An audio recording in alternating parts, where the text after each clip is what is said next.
அனைவருக்கும் வணக்கம். இன்னைக்கு நம்ம கார்ப்பரேட் அக்கவுண்டிங் அப்படின்ற சப்ஜெக்ட் கீழே இருக்கக்கூடிய ஒரு எக்ஸசைஸ் சம்முக்கான ஆன்சரை வந்து பார்ப்போம்.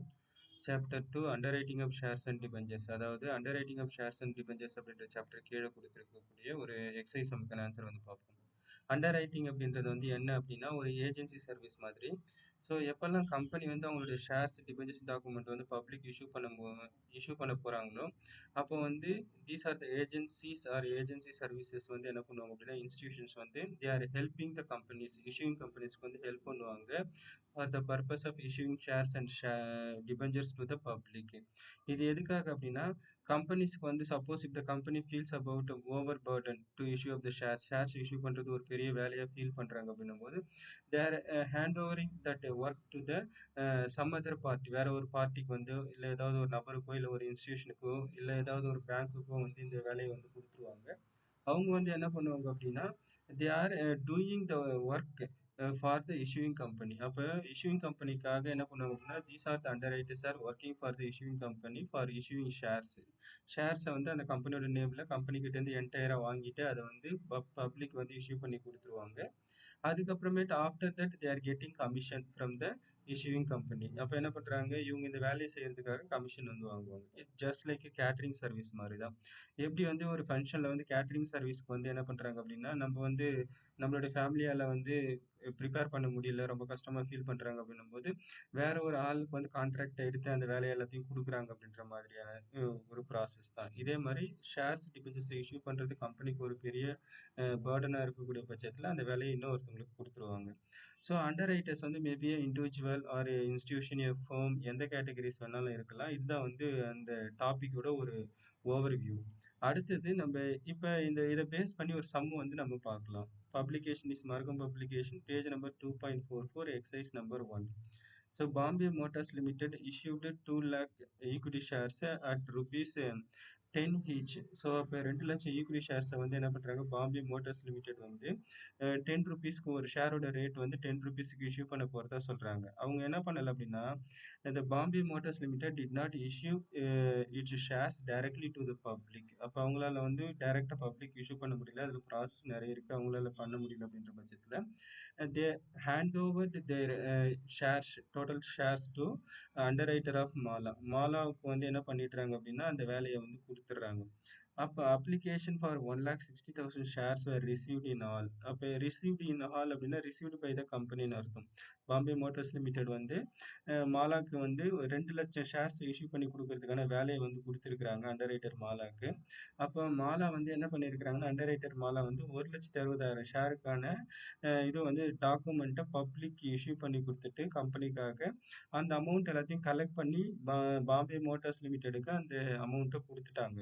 அப்போ 2 லட்சம் ஷேருக்கான இதில் வந்து 1,60,60,000 ஷேருக்கான ஒர்க்கை வந்து மாலா டிட் தட் ஒர்க், அந்த ஒர்க்கை முடிச்சிட்டாங்க. அப்போது what about the remaining work, balance எவ்வளோ இருக்குது அப்படின்னு பார்த்தோம்னா 2 லேக்கில் 1,60,000 ஷேர்ஸ் வந்து சேல் ஆயிடுச்சு.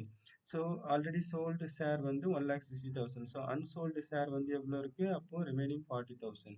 அப்போ அந்த ரிமைனிங் 40,000 அப்படின்றது வந்து இந்த balance liability or pending liability for the underwriter of மாலாவுக்கு வந்து இன்னும் 40,000 ஷேரை இஷ்யூ பண்ணுறதுக்கான வேலை வந்து பெண்டிங்கில் இருக்குது. இப்போ நம்மளோட நெட் லயபிலிட்டி அப்படின்றது வந்து என்ன அப்படின்னா அப்போ இன்னும் எவ்வளோ பெண்டிங் ஒர்க் வந்து still pending for underwriters மாலாவுக்கு வந்து இன்னும் எவ்வளோ ஒர்க் வந்து பெண்டிங் இருக்குது அப்படின்றத கண்டுபிடிக்கிறது தான். இப்போ நம்ம எப்படி இதை வந்து நம்ம ஃபார்மேட்டில் கொடுக்கலாம், எப்படி ஆன்சர் கண்டுபிடிக்கலாம் அப்படின்றத பார்ப்போம். இப்போ ஃபர்ஸ்ட் வந்து நம்ம ஃப்ரேம் ஒர்க் வந்து கிரியேட் பண்ணிக்கலாம். கால்குலேஷன் ஆஃப் நெட் லயபிலிட்டினா உங்களுக்கான ஒர்க் அண்டர் ரைட்டர். அப்போ அந்த அண்டர் ரைட்டருக்கான ஆக்சுவல் ஒர்க் வந்து எவ்வளோ இருக்குது, ஏற்கனவே அவங்க எவ்வளோ வேலை செஞ்சு முடிச்சிருக்கிறாங்க, எவ்வளோ ஆல்ரெடி ஒர்க் டன் எவ்வளோ இருக்குது, எவ்வளோ பேலன்ஸ் ஒர்க் இருக்குது அப்படின்றது. ஃபஸ்ட்டு வந்து கிராஸ் லயபிலிட்டினா the total responsibility of the அண்டர் ரைட்டர்ஸ்னு அர்த்தம். அப்போ டோட்டலாக அவங்களுக்கு வந்து மாலாக்கு வந்து என்ன சொல்லிட்டாங்க, 2 லட்சம் ஷேர்ஸ், நம்பர் ஆஃப் ஷேர்ஸ் வந்து 2 லட்சம் ஈக்விட்டி ஷேர்ஸ் வந்து அவங்க இஷ்யூ பண்ணி கொடுக்கணும். இதுதான் அவங்களோட வேலை. The entire issue was underwritten by Mala.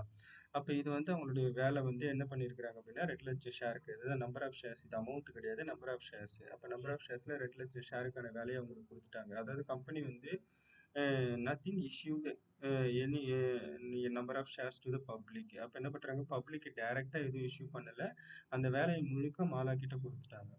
அதுக்கு அடுத்தது மாலா வந்து என்ன பண்ணிட்டாங்க அப்படின்னா, ஒரு 1,60,000 ஷேருக்கான ஒர்க்க முடிச்சுட்டாங்க. அதாவது total application both marked and unmarked. Marked and அன்மார்க்டுனா, மார்க்னா ஜஸ்ட் ஸ்டாம்ப்டுன்னு அர்த்தம். Or sealed by the in the name of Mala. எப்பவுமே வந்து அண்டர் ரைட்டருக்கு வந்து ஒரு ஒர்க்க குடுக்குறோம் அப்படின்னா, அந்த கம்பெனியோட ஷேர்ஸ் எல்லாமே through only by the Mala. அது அண்டர் ரைட்டர் மாலா வழியா தான் போகும். அப்ப அவங்களுடைய நேம் தான் அந்த அப்ளிகேஷன்ல ஒவ்வொரு தடவையும் என்ன இருக்கும் அப்படின்னா சீல் ஆயிருக்கும். அது அந்த sealed application is the marked application. Unmarked application அப்படின்னா, ஸோ மாலாவோட நேம் அதுல மென்ஷன் ஆகாம டைரக்டா கம்பெனியோட நேம்லயே வந்து இருக்கும் அப்படின்னு அர்த்தம். பட் எந்த ஆஸ்பெக்ட்ல இருந்தாலும் so total both category of applications வந்து என்ன பண்ணிட்டாங்க அப்படின்னா, மாலா வந்து ஒரு 1,60,000 ஷேருக்கான அப்ளிகேஷன்ஸை பப்ளிக் இஷ்யூ பண்ணி கொடுத்துட்டு, அந்த என்டையர் அமௌண்ட்டையும் அவங்க கலெக்ட் பண்ணி எடுத்துட்டு வந்து பாம்பே மோட்டார்ஸ்க்கு குடுத்துட்டாங்க. அப்போ கம்பெனி குடுத்தது வந்து வேலை 2,00,000. அதுல ஒர்க்க முடிச்சிருக்கிறது 1,60,000. அப்ப ரிமைனிங் இருக்கக்கூடியது வந்து 40,000. அப்ப 40,000 நம்பர் ஆஃப் ஈக்விட்டி ஷேர்ஸ்க்கான ஒர்க் வந்து பெண்டிங் இருக்குது. ஸோ அப்ப இந்த work pending is called net liability. அப்ப net liability of the underwriter. இப்ப ரிமைனிங் பெண்டிங் லயபிலிட்டி வந்து எவ்வளவு இருக்கு? அண்டர் ரைட்டர் மாலாவுக்கு 40,000 இருக்குது. ஸோ இதுதான் கொஸ்டின்ல கேட்டிருக்காங்க. ஒரு சில கொஸ்டின்ல வந்து அண்டர் ரைட்டர் கமிஷன்லாம் கேட்பாங்க. அதுக்கெல்லாம் தனியா ஒரு டேபிள் இருக்கும். நம்ம அடுத்தது வரக்கூடிய சம்ஸ்ல அந்த மாதிரி ஏதாவது கேட்டிருந்தாங்கன்னா பார்ப்போம். தட்ஸ் ஆல், அவ்வளவுதான். அப்புறம் பார்க்கலாம்.